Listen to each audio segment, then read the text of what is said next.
The thunder cracked open the sky, and for a moment, the world outside the small stone hut was bathed in a ghostly white light.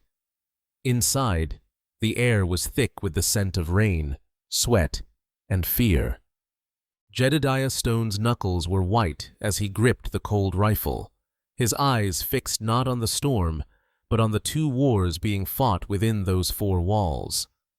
On a makeshift bed of straw and blankets, Isabella Monroe arched in agony, her screams swallowed by the howl of the wind, a sound of life fighting desperately to begin.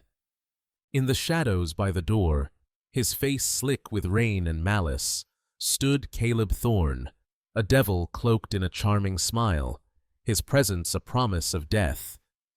He had come for the child, the woman, the land, all of it.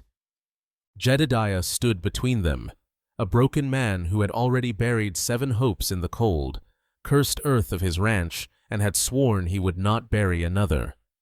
One life struggling to be born, another threatening to be taken, and a soul trapped in between.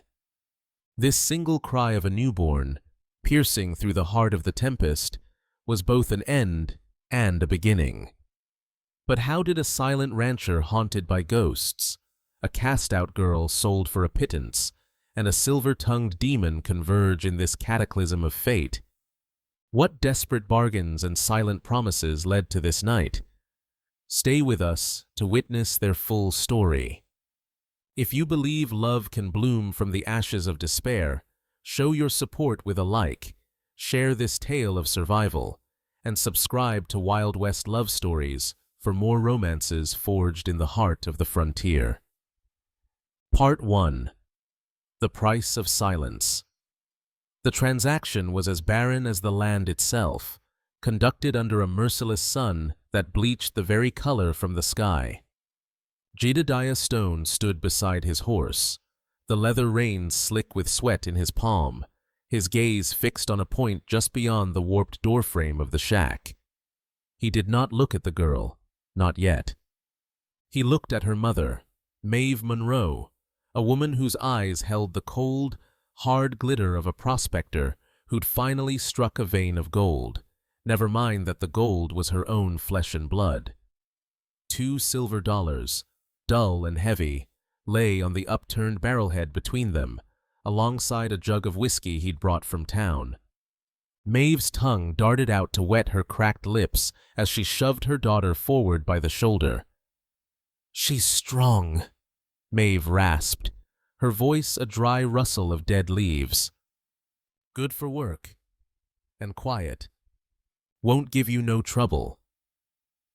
Isabella stumbled, her swollen belly making her clumsy, her eyes cast down to the dirt that was the floor of her world. She wore a dress so thin and faded it was little more than a colored rag, her feet bare and caked with dust. She could feel the weight of the rancher's stare now, a gaze that wasn't hungry or cruel like the others she'd known, but heavy, like a shroud. It was almost worse. It was the look of a man buying a tool, not a person. Jedediah's voice, when it came, was low and gravelly, as if dragged up from a deep, dry well. The deal was for half a butchered steer come autumn. He slid a promissory note across the barrel, his movements deliberate, economical. He would not be hurried. Maeve snatched the note, her eyes scanning it with greedy haste before tucking it into her bodice. She gave Isabella one last, vicious shove. "Go on, then. You belong to him now." The words hung in the air, brutal and final. Isabella flinched, but did not cry. Her tears had dried up months ago, leaving behind only a hard, cold resolve in the pit of her stomach. She would survive this. She would survive him. She would survive everything to protect the tiny life kicking beneath her ribs. Jedediah finally met her eyes, just for a second, and what she saw there startled her. It wasn't possession. It was a weariness so profound it seemed to have settled into his very bones.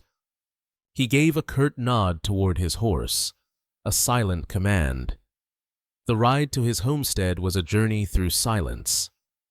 The clop of the horse's hooves on the baked earth and the sigh of the wind through the sparse pines were the only sounds that dared to exist between them. He had lifted her onto the saddle with a strength that was startlingly gentle, his hands barely touching her, and now he walked beside, leading the animal, his back a rigid wall of unspoken thoughts. Isabella sat stiffly, every muscle coiled, her senses stretched taut. She catalogued the landscape, searching for threats, for escape routes.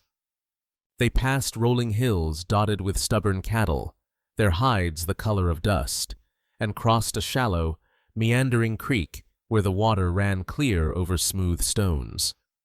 The land was vast, beautiful in a stark, lonely way, but it felt watchful, unwelcoming. As they crested a final rise, she saw it. The ranch. It sat in a shallow valley, a simple wooden house flanked by a sturdy barn and a web of corrals. It was neat, well kept, but achingly empty. There were no sounds of children playing, no scent of baking bread on the wind, no sign of life beyond the man leading her horse. And then she saw them, on the ridge that overlooked the house. 7 small, weathered markers of wood, standing in a crooked line against the sky. They were too small for adult graves. A cold dread, sharper than any fear she'd felt before, pierced through her. Jedediah led the horse to the front porch, which, like the rest of the house, was swept clean but seemed to have forgotten the sound of laughter. He helped her down with that same impersonal care and gestured toward the door. "You can stay here." The inside of the house was even quieter than the outside. The air was clean, smelling of wood smoke, lemon oil, and something else. An old, lingering scent of lavender and sorrow. A single photograph hung crookedly over the stone mantelpiece.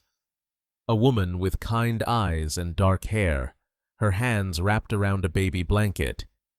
A phantom limb. A hollow space where a child should have been. "The room on the left," he said, his voice flat, already turning away. "There's water. The bed is made. I won't come in without knocking." He disappeared into another part of the house, and the silence he left behind was absolute. Isabella hesitated, her hand hovering near the fold in her boot, where a thin, sharpened blade was sewn into the leather. Slowly, she stepped into the room he had indicated. It was a woman's room, frozen in time. A hand-stitched quilt, far too fine for the rest of the rugged homestead, lay folded on the bed. On a small dresser sat a silver-backed brush, a mirror, and a pair of unworn ladies' shoes. On the windowsill, a circle of embroidery was still stretched in its hoop, a needle threaded with blue silk still piercing the fabric, as if the owner had just stepped away for a moment and had never returned. This wasn't a guest room, it was a shrine. And Isabella, with her swollen belly and dusty feet, felt like a desecration. She spent the afternoon in a state of nervous stillness, listening to the unfamiliar groans of the house, the distant lowing of cattle, the ticking of the mantel clock that seemed to be counting down the seconds of her life. He left a plate of bread and cold meat outside her door. No words, no note. Just sustenance. As twilight bled purple and orange across the sky, a profound loneliness settled over her, deeper even than what she'd felt in her mother's shack. This place was not a prison of bars and locks, but of grief. A grief so vast it had swallowed a man whole.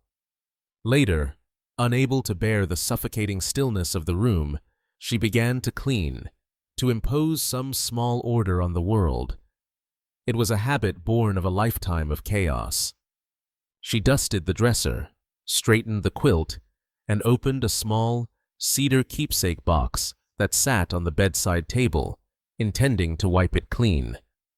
Inside, nestled on a bed of faded velvet, lay a lock of baby-fine hair tied with a blue ribbon, a single pressed rose, and a small, leather-bound journal. It was worn, the cover softened by time and touch, and on the front, a simple, elegant brass lock held its secrets tight. She traced the smooth leather with her fingertip. This was the heart of the house's sorrow. She knew it instantly. This was Eleonora's. A sudden, intense curiosity, mingled with a strange sense of kinship with the ghost who haunted this room, seized her. She felt an urge to know the story of the woman who had lived and died here, who had left behind an unfinished embroidery and a locked book of secrets. Putting the journal back, she felt a chill, as if she had disturbed a sleeping spirit.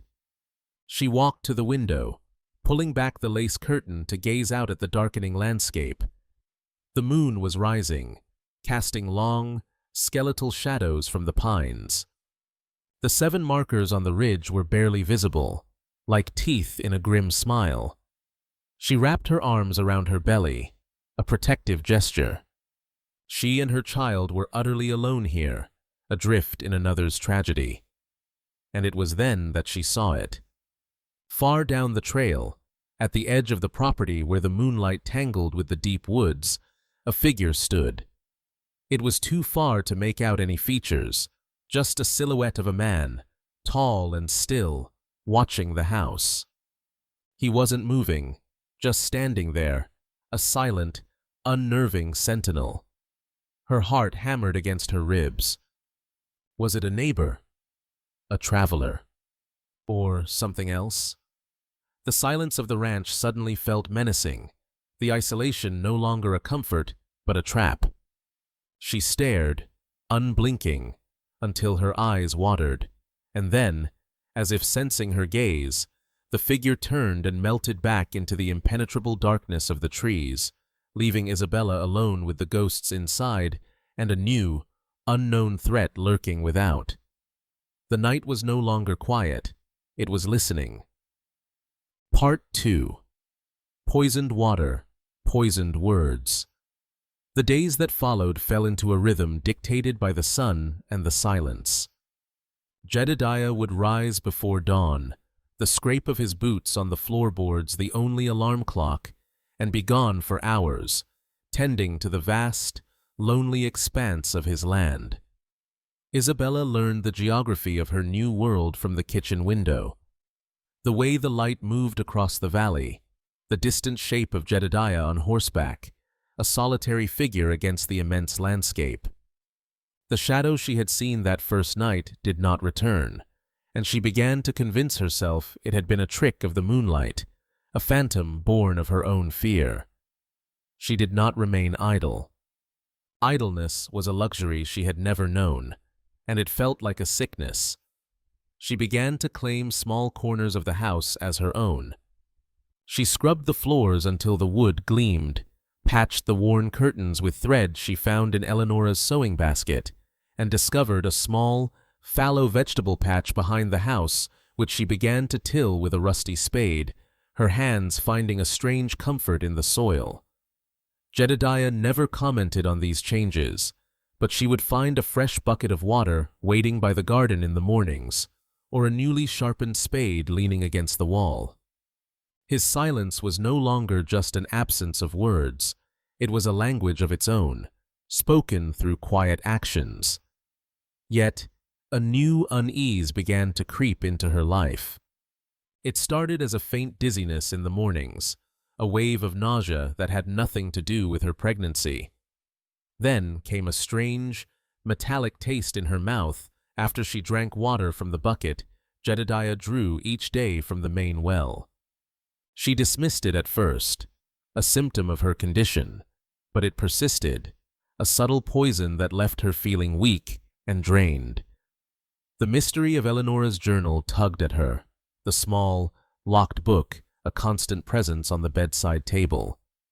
It felt connected, somehow, to the oppressive grief of the house, and to the strange sickness that was now growing inside her. A week after her arrival, Jedediah announced they were going to town for supplies. The prospect filled Isabella with a mix of excitement and terror. The town, Redemption Creek, was a single dusty street carved out of the wilderness, a collection of false-fronted buildings huddled together as if for protection. As she stepped down from the wagon, clutching her shawl, she felt the stares of the townspeople like physical blows. They saw her swollen belly, her worn dress, the silent, grim-faced man at her side, and drew their own conclusions. The whispers followed them like flies. Inside the general store, the assault became direct. A formidable woman with a face like sour milk and eyes as sharp as nail heads, her hair pulled back in a severe bun, blocked their path. "Jedediah Stone," she said, her voice loud enough for the entire store to hear. "Didn't figure you for the cradle-robbing type. And one that's already been used, at that." Jedediah's jaw tightened, his body going rigid. "Agnes," he said, his voice a low warning. "I'm here for flour and salt, not judgment." Agnes Blackwood let out a harsh laugh, her eyes raking over Isabella with undisguised contempt. "Looks to me like you brought judgment home with you. Some men bury their grief. You seem to prefer to buy a fresh batch of it. How much did this one cost you?" "Less than a good horse, I'd wager." The humiliation was a hot flush that spread across Isabella's cheeks. She wanted to shrink away, to disappear, but instead, she lifted her chin and met the woman's cruel gaze. Before she could speak, a softer voice cut through the tension. "Jedediah, I was hoping I might see you." A young woman approached, her movements graceful, her dress a modest but well-made blue calico. She was the schoolteacher, Elara Vance, and she radiated a gentle, respectable light that made Isabella feel instantly like a creature of the shadows. "The schoolhouse roof needs mending before the autumn rains," Eliza said, her smile warm, her eyes only for Jedediah. "The council is short on funds, and I remembered how skilled your father was with woodwork." Jedediah seemed profoundly uncomfortable, caught between the town's past expectations and his present, complicated reality. "I'll see to it, Eliza," he mumbled, not quite meeting her eyes. He paid for his supplies in clipped silence, grabbed the sacks, and steered Isabella out of the store, away from Agnes's triumphant sneer and Eliza's concerned, questioning gaze. The ride back was heavier than before. He had not defended her. He had simply removed her from the situation, as one would remove a piece of luggage. The silent gulf between them had widened into a chasm. That evening, as Isabella sat listlessly on the porch, an old man with a back bent like a question mark and skin like tanned leather approached from the barn. He moved slowly, his joints creaking, and held out a ripe peach in his gnarled hand. "Name's Silas Jones," he said, his voice a gravelly rumble. "Worked for Jed's father. Work for him now." Isabella took the peach, surprised by the kindness.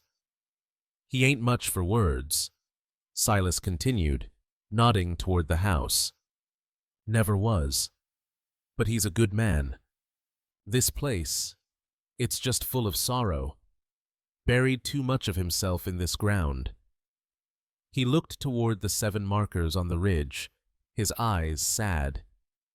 "A man can't draw clean water from a poisoned well, you know." The phrase snagged in her mind. A poisoned well. He was speaking metaphorically, of grief, but it struck her with the force of truth. "His wife?" she asked softly. "Eleonora?"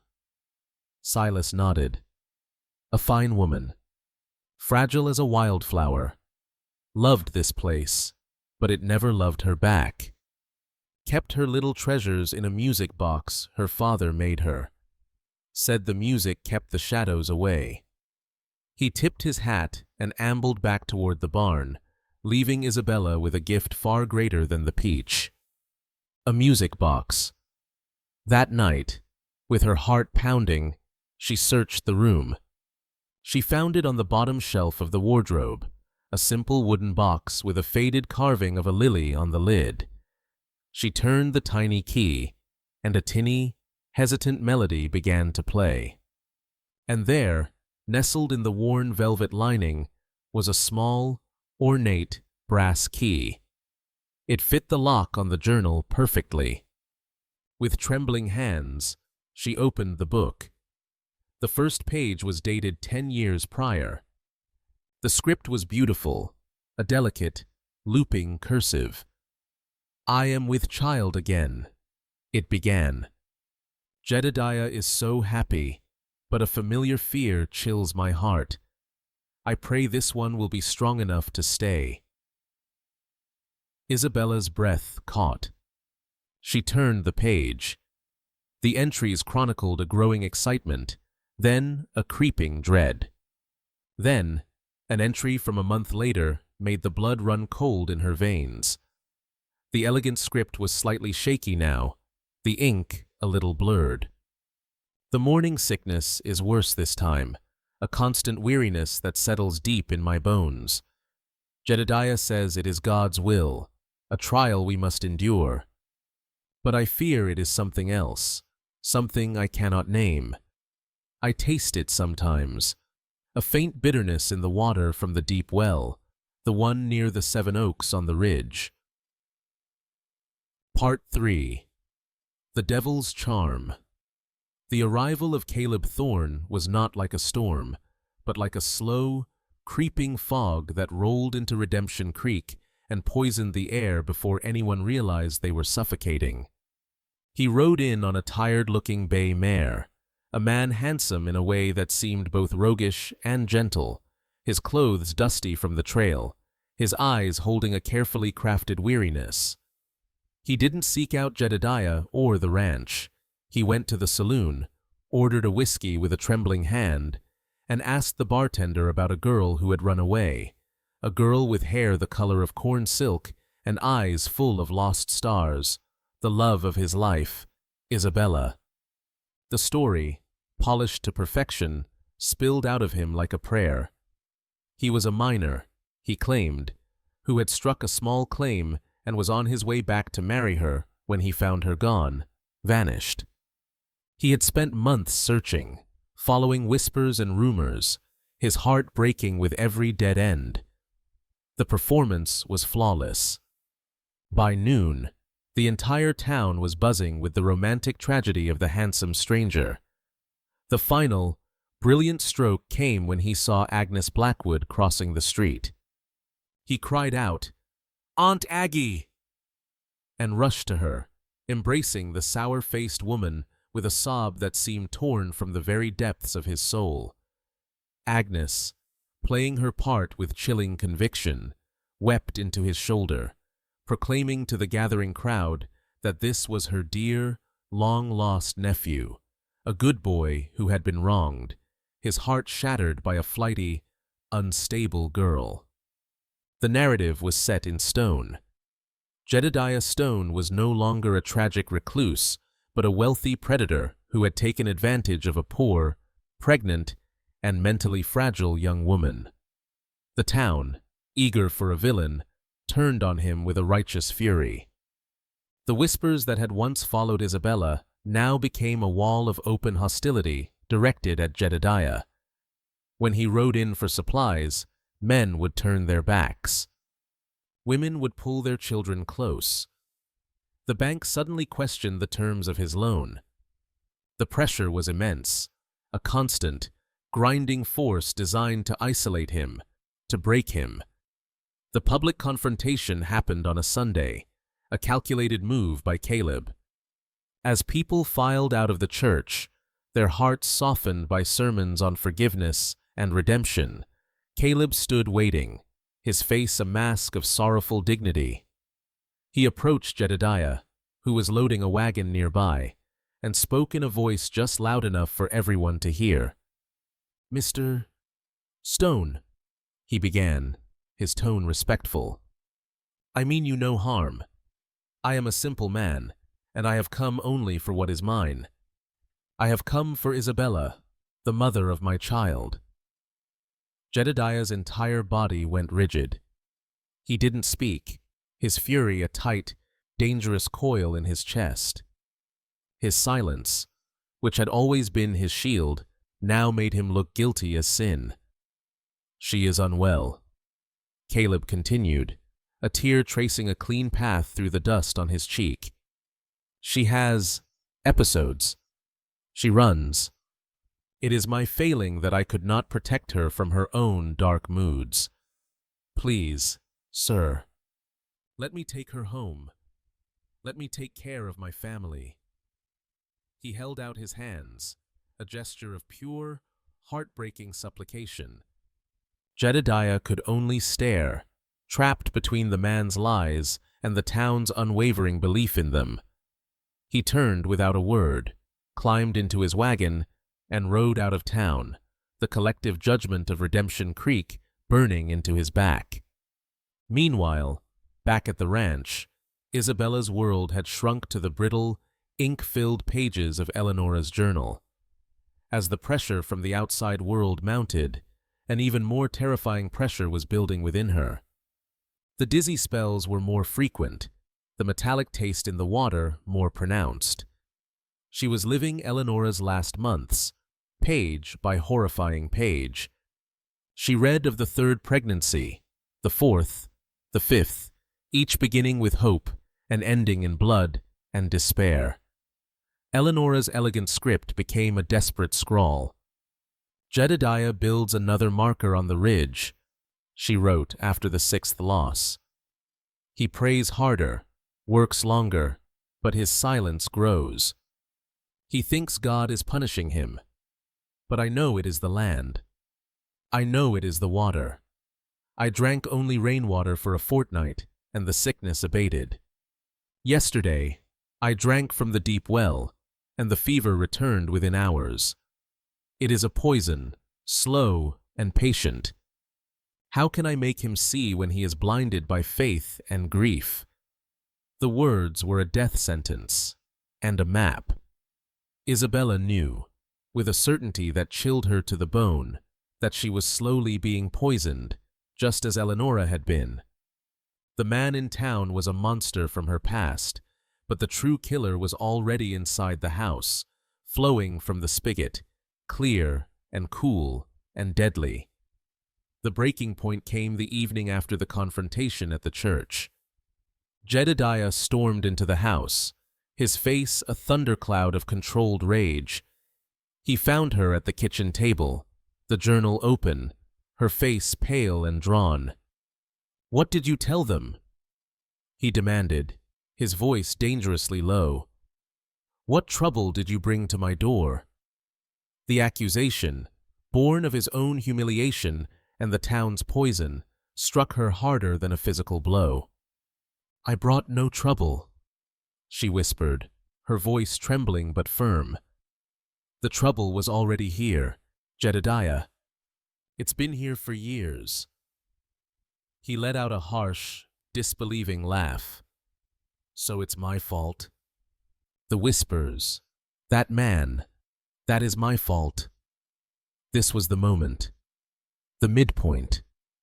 Her life, her child's life, and the future of this broken man all balanced on the edge of her next words. The terrified girl who had arrived here weeks ago would have wept, would have cowered. But Isabella was no longer that girl. She stood up, her belly a defiant curve between them, and pushed the open journal across the table. Her finger rested on Eleanor's last, scrawled entry. "It's not your fault," she said, her voice ringing with a newfound strength. "And it is not God's curse. It's the water. Read it." She knew. She tried to tell you. Look at her words. Now look at me. I feel what she felt. I am dying the same way she died. Jedediah stared at her, his anger warring with a flicker of stunned confusion. He looked down at the journal, at his dead wife's familiar handwriting. He had never read it, had locked it away with the rest of his pain. She wasn't cursed. Isabella pressed on, her voice softening, pleading with him to understand. She was poisoned. And we are being poisoned now. That man in town, Caleb, he is a liar and a monster, but he is a monster I can fight. This poison in the ground is a monster that will kill us in silence, just as it killed her and your children. I don't need you to protect me from whispers. I need you to believe me so we can fight for our child's life, together. He looked from the journal to her face, to the fierce, undeniable truth in her eyes. For the first time, he wasn't seeing a reminder of his failure or a source of new trouble. He was seeing a partner, a fighter. In her theory, he saw not an attack on his faith, but a logical, terrifying, and tangible explanation for a decade of inexplicable heartbreak. Believing her didn't mean God had been cruel. It meant the land had been treacherous. And a treacherous land was something a man could fight. Slowly, deliberately, he reached out and pulled the journal closer. His calloused fingers, so used to the heft of an axe, traced the delicate, faded ink of his wife's last words. He read them, then read them again. The silence in the room stretched, but it was a different kind of silence. It was the silence of a truth finally dawning. He lifted his gaze to meet hers, and the wall of grief in his eyes finally began to crumble. He didn't speak. He simply reached across the table and took her hand. It wasn't the gesture of a man who had bought a woman. It was the gesture of a man who had just found his only ally. Part 4. The Final Gamble. The morning after the revelation was unnervingly quiet, but the quality of the silence had changed. The oppressive weight of unspoken grief had lifted, replaced by the humming tension of a shared purpose. When Jedediah entered the kitchen, he didn't find Isabella cowering in a corner. He found her at the table with Eleanor's journal open beside a crude, hand-drawn map of the ranch she had found in a drawer. She looked up, her eyes tired but clear, and for the first time, he saw not a victim, but a strategist. He placed a bucket of fresh, clean water on the table. "From the rain barrel," he said, his voice rough. "You'll drink only this. Eat only what we know is clean." It was not an order, but a vow. His belief was no longer a fragile hope. It was a practical, life-sustaining action. Their isolation, once a symptom of his sorrow, was now a tactical necessity. The outside world was the enemy.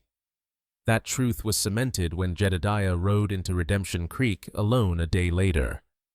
He needed to gauge the town's temper and buy supplies for what was to come. The hostility was no longer whispered. It was a visible, tangible thing. Men stopped talking when he entered the general store. Mothers pulled their children away from him on the boardwalk. He was a pariah. The confrontation he expected came not from Agnes or Caleb, but from the law. Sheriff Miller, a man whose spine was made of jelly and whose loyalty belonged to the loudest voice in the room, met him on the street, his face slick with sweat. He avoided Jedediah's eyes as he handed him a folded piece of paper. "This is a formal notice of inquiry, Jedediah," Miller stammered, his gaze fixed on a loose board at his feet. "Instigated by Mr. Thorne, on behalf of his aunt, concerning the welfare of Isabella Monroe. The circuit judge will be here in a week's time. You are to present the girl and yourself for questioning." It was a declaration of war disguised as bureaucracy. Caleb had successfully weaponized the law, setting a 1-week clock ticking down to their doom. If the judge ruled against them, Isabella would be handed over to Caleb, and Jedediah would likely face charges of kidnapping or worse. They would lose everything. Jedediah took the paper without a word, his face an unreadable mask of stone, but inside, a cold, calculated fury was taking shape. He returned to the ranch not defeated, but galvanized. That night, the three of them, Jedediah, Isabella, and Silas, who had been quietly observing the shift in the household with his wise old eyes, held a council of war around the flickering lantern light of the kitchen table. The legal notice lay between them, a stark white ultimatum. "He's trying to box us in," Jedediah said, his voice flat. "He'll use the week to solidify his story, turn every last soul against us.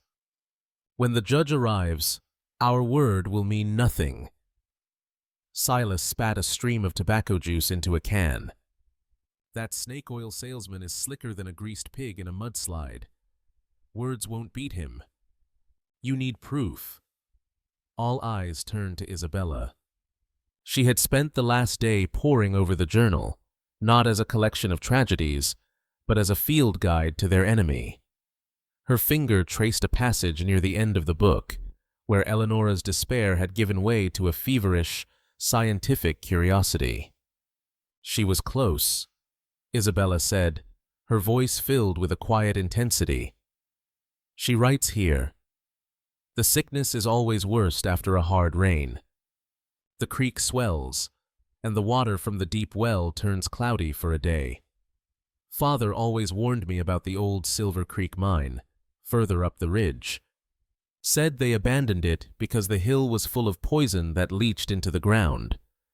She thought the runoff from the abandoned mine was contaminating the underground spring that fed the well." Jedediah looked at the map. The abandoned Silver Creek mine, a relic from a short-lived silver rush decades ago, was on the far northern edge of his property, a treacherous, overgrown area he hadn't set foot in for years. "That's it," he breathed. "That has to be it."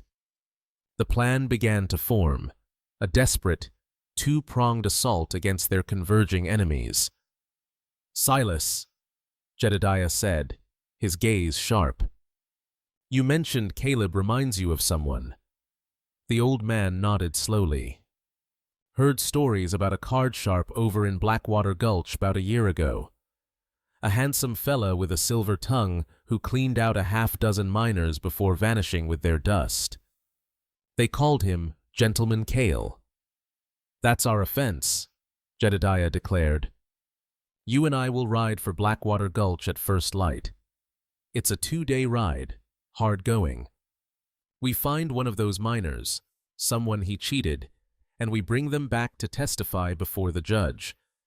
We find a wanted poster, a witness, anything to prove Caleb Thorne is a fraud." His eyes then met Isabella's, a new and profound trust passing between them. "And that leaves our defense." "The ranch!"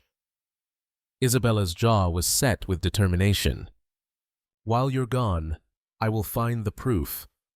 I'll go up to that mine. I will find the source of the poison. I will bring back samples, proof that this land isn't cursed, just sick. Proof that Eleanora was right." The danger of the plan hung heavy in the air. For Jedediah and Silas, it was a race against time through hostile territory. For Isabella, alone, pregnant, and weakened, it was a perilous journey onto the most dangerous part of the ranch. But it was the only path they had. The next morning, the preparations were swift and silent. Jedediah packed saddlebags with dried jerky, ammunition, and a small pouch of coins, his movements efficient and focused. He paused by the door, turning to Isabella. The air was thick with unspoken words. He wanted to tell her to be safe, to wait for him, but he knew she wouldn't. He saw the same iron will in her that he felt in himself. He simply reached out and squeezed her arm, a gesture of absolute faith. "Be careful," was all he said. She nodded, her hand resting on her belly. "You too." She had spent the early morning hours gathering her own supplies: jars for water samples, a small shovel, and the map, now annotated with her own notes from the journal. As Jedediah and Silas mounted their horses, the rising sun cast their long shadows across the yard. They shared a final, determined look with Isabella, a silent pact between three outcasts against the world. Then, they spurred their horses and rode east, disappearing over the ridge, leaving a small trail of dust in their wake. Isabella stood on the porch, watching until they were gone. The ranch, which had once felt like a prison of grief, now felt like a fortress under siege, and she was its sole defender. She turned her gaze northward, toward the jagged peaks of the ridge that hid the abandoned mine. The wind picked up, whispering through the pines, and it sounded like a warning. The plan was in motion. It was all or nothing. Part 5. The Storm of Wrath and Rebirth. The sky began to turn on the second day of Jedediah's absence. What started as a high, thin layer of gray cloud soon curdled into a bruised, menacing ceiling that lowered itself over the valley, suffocating the light. Isabella felt the change in the pressure of the air, a heavy stillness that promised violence. She knew she was running out of time. With the map clutched in her hand and a jar tied to her belt, she began the arduous climb up the northern ridge, her body heavy with child, her lungs burning in the thin air. The path to the old Silver Creek mine was barely a ghost of a trail, choked with thorny brush and loose shale that slid under her worn boots. Every step was a battle. The land itself seemed to be fighting her, trying to protect its toxic secret. The first drops of rain, cold and fat, began to fall as she reached the mine's entrance, a dark, gaping maw in the hillside, timbers rotting like ancient bones around it. A wave of dizziness, stronger than any she had felt before, washed over her, and she leaned against the cold rock, the metallic taste of the well water thick in her throat. She pushed onward into the oppressive darkness, a single lantern casting flickering, monstrous shadows on the tunnel walls. The air was damp and smelled of decay and wet stone. Deeper in, she heard it, the faint, steady trickle of water. Following the sound, she came to a small cavern where a side tunnel had collapsed in a heap of rubble, and from beneath the fallen rock, a stream of sickly, discolored water, tinged with an unnatural iridescent sheen, seeped out and dripped into a clear pool below. This pool was the source of the underground spring, the very spring that fed the deep well on the ranch. This was Eleanor's poison.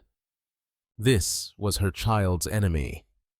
As she knelt, her hands shaking, and uncorked her jar to scoop a sample of the viscous, tainted water, a sound from the mine entrance made her freeze. It was the crunch of a boot on gravel. Her heart leaped into her throat. It wasn't Jedediah. He wouldn't be back so soon. She extinguished the lantern, plunging the cavern into absolute blackness, and pressed herself into a recess in the rock wall. The footsteps grew closer, confident and unhurried. A man's silhouette appeared, framed against the gray, stormy light of the entrance. "Isabella?" Caleb Thorne's voice echoed in the tight space, smooth and cloying like poisoned honey. "I know you're in here. Agnes saw you heading up the ridge. There's no need to hide." He lit a match, his handsome face demonic in the brief, sulphurous flare. Panic, cold and sharp, seized her. At that exact moment, miles away, Jedediah and Silas were fighting their own battle against the storm. They had found their proof in Blackwater Gulch, a grizzled, one-eyed miner named Finch who bore a scar from Caleb's treachery and a burning desire for revenge. Now, they were racing the clock, pushing their horses through a deluge that turned the trails into treacherous rivers of mud. The wind tore at them, and lightning split the sky, illuminating a world that had dissolved into chaos. "We won't make it if this keeps up," Silas yelled over the roar of the storm. Jedediah didn't answer, his jaw set like granite, his eyes fixed on the path ahead, urging his horse onward through sheer force of will. He could feel it in his gut, a primal, terrifying certainty that he was running out of time, that the storm at home was far worse than the one in the sky. Back in the mine, Isabella's world had devolved into a nightmare. Caleb found her, his charm dissolving into impatience when she refused to come with him. "Don't be a fool, Bella," he hissed, grabbing her arm.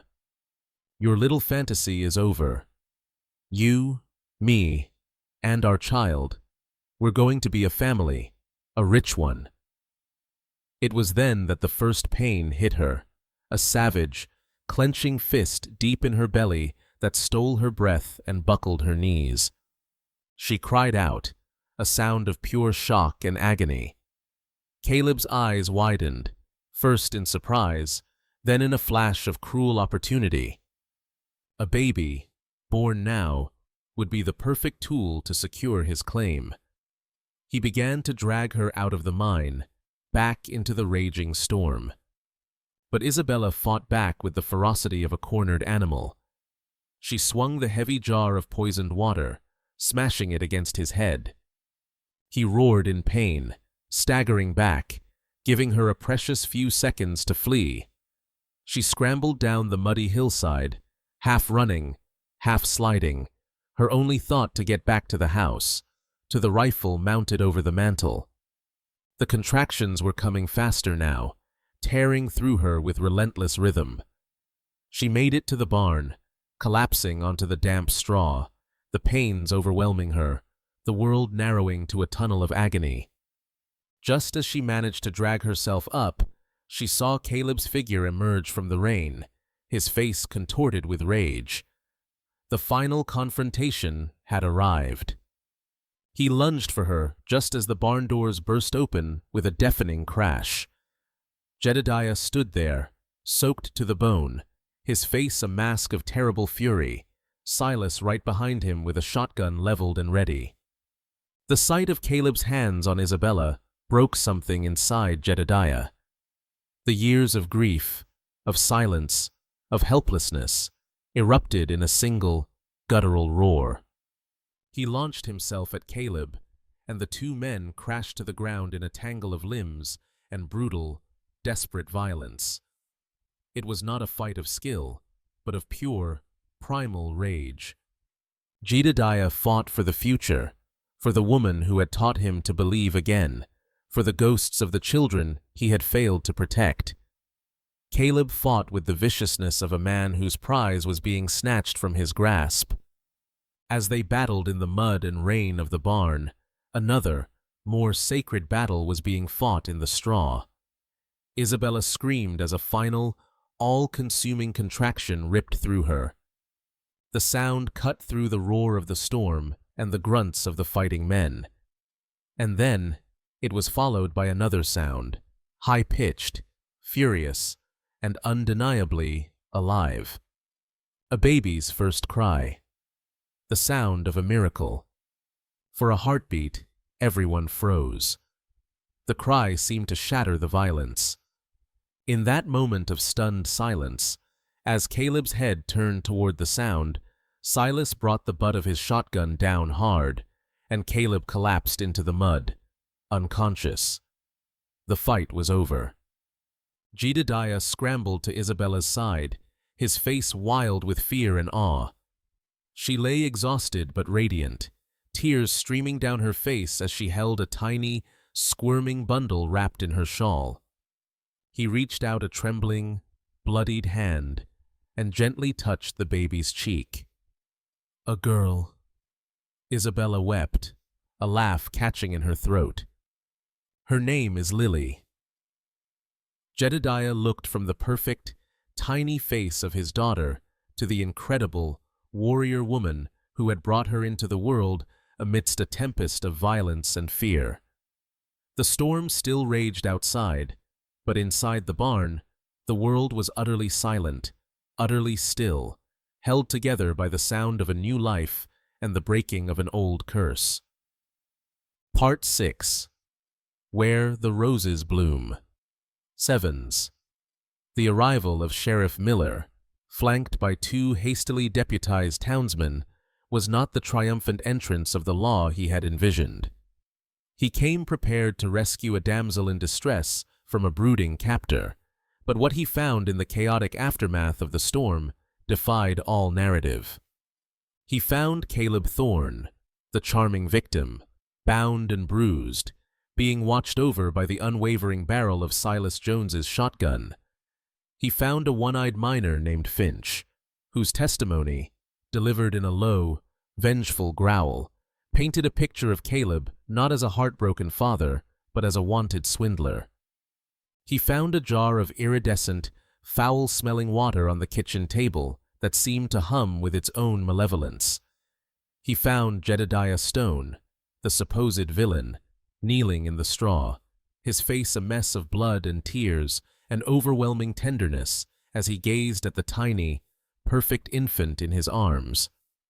And he found Isabella Monroe, not a crazed and flighty girl, but a warrior queen in repose, exhausted but unbroken, her eyes holding a strength that could tame the very storm that had just passed. The town's carefully constructed story crumbled into dust in the face of such raw, undeniable truth. Caleb's blustering threats and feigned innocence dissolved under the combined weight of Finch's testimony and the silent, damning evidence of the poisoned water. Sheriff Miller, for once in his life, made a decision based not on public opinion, but on the cold, hard facts before him. He arrested Caleb, hauling him away to face the circuit judge, not as a plaintiff, but as a prisoner. Agnes Blackwood, who had followed the sheriff out of a morbid sense of curiosity, stood frozen on the porch, her face a mask of disbelief and public humiliation, as the entire sordid truth was laid bare for all to see. The storm had passed, washing the land clean, and with it, the town's poison. The year that followed was one of quiet, profound transformation. The first snows of winter blanketed the ranch in a peaceful white, a symbol of purity and a chance to begin anew. With the coming of spring, Jedediah, with Silas's help, undertook a final, symbolic act of healing. They sealed the entrance to the old Silver Creek mine with dynamite, burying its toxic legacy forever.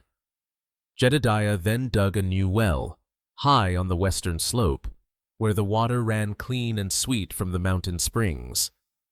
He dismantled the 7 small, weathered markers on the ridge, and in their place, he erected a single, beautifully carved granite headstone that read, "Elara Stone, beloved wife. Her love still blooms." And bloom they did. That spring, for the first time in over a decade, the rose bushes Eleanora had planted along the porch fence, bushes that had remained barren sticks through years of grief and poisoned soil, exploded in a riot of color. They were not delicate, hothouse flowers, but tough, resilient frontier roses, their petals a vibrant shade of pink and crimson, their fragrance a sweet perfume on the clean air. The healed land was finally keeping its promise. The town of Redemption Creek, shamed by its rush to judgment, began its own slow journey toward atonement. It began one Sunday afternoon with a single wagon that pulled up to the ranch. Elara Vance sat on the driver's seat, her hands clutching the reins, her face pale with remorse. She didn't come with accusations, but with offerings. A hand-carved cradle, a stack of books for the child, a freshly baked apple pie. On behalf of the town, she offered a simple, heartfelt apology, an admission of a collective blindness. Isabella, with baby Lily cooing in her arms, and Jedediah, his hand resting gently on her shoulder, did not meet the apology with bitterness or triumph, but with a quiet, disarming grace. They invited Eliza in for coffee, and the gesture was more powerful than any sermon. It was an act of forgiveness that began to mend the fractured community. The house itself was no longer silent. It was filled with life. The ticking of the mantel clock was now a gentle rhythm beneath the laughter and babble of a growing child. Lily was the undisputed heart of the home, a whirlwind of chubby hands and curious eyes. She learned to crawl on the floors Isabella had scrubbed, took her first wobbly steps toward the rocking chair Silas had claimed as his own, and fell asleep to the sound of Jedediah humming old, forgotten lullabies. He was a man reborn. The stone mask of grief had melted away, revealing a warmth and humor Isabella had never imagined. He smiled with his eyes, he laughed from his belly, and he held his daughter with a reverence that was breathtaking to behold. The ghosts of the past had not been banished, but they had been invited to rest, their memory honored not with sorrow, but with the joy of the new life they had, in their own tragic way, helped to create.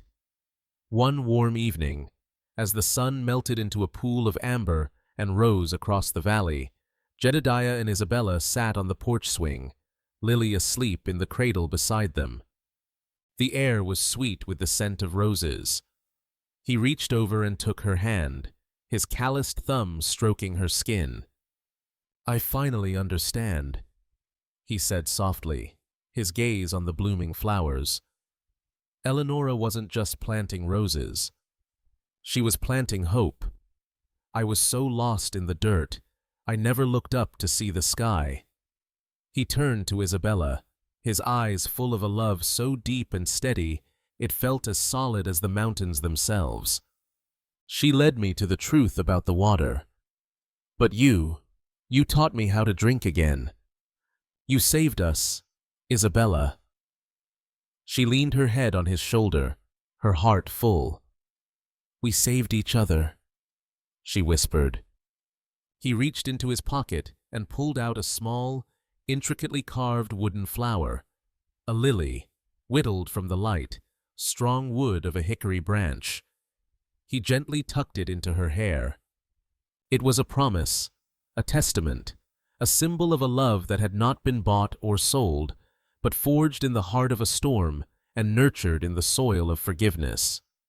Their world was no longer a vast, lonely expanse, but a kingdom of their own making.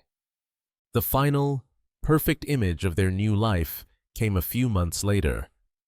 Lily, now a confident toddler, chased a butterfly through the rose garden, her delighted shrieks echoing in the golden afternoon light. She stumbled, as children do, and fell onto the soft grass, but she did not cry. She simply looked up, saw her father watching from the porch, and broke into a wide, joyful grin. Jedediah laughed, a sound that was now as much a part of the ranch as the wind in the pines, and went to scoop her into his arms. Isabella watched them from the doorway, her hand resting on the gentle, new curve of her own belly.